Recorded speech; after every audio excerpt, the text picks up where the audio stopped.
তিলোত্তমার মৃত্যু 30 দিন পেরিয়ে গেছে। আমরা সাধারণ মানুষ পথে নেমেছি জাস্টিস চাইতে। We demand justice.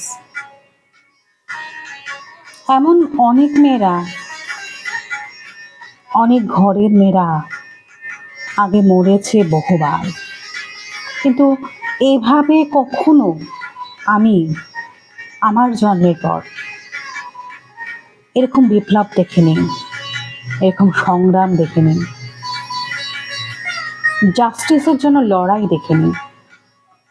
আর যখন আমরা জাস্টিস চাইছি, উই ডিম্যান্ড জাস্টিস, এই জাস্টিস যেন আমাদের রক্তে মিশে গেছে। আমরা তখন নিজেদের জন্য চাইছি কিছু।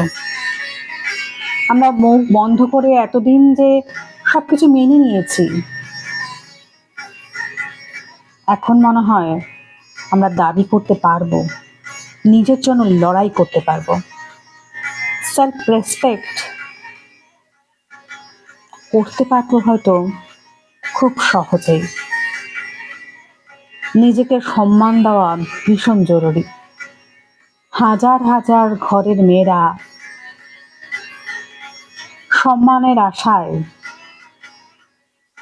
কখনো মরছে, কখনো পড়ছে, কখনো পালিয়ে যাচ্ছে, কখনো ঘর ভাঙছে। একটি মৃত্যু আমাদের অনেক কিছু শিখিয়ে গেল, আমাদের শিরদাঁড়া সোজা করতে শেখালো। একটি মৃত্যু আমাদের অনেক মেয়েদের জীবন ফিরিয়ে দিল। আমরা আজ উৎসবে আছি, নিজেদের বাঁচাবার উৎসবে, অধিকারের উৎসবে, সম্মানের উৎসবে।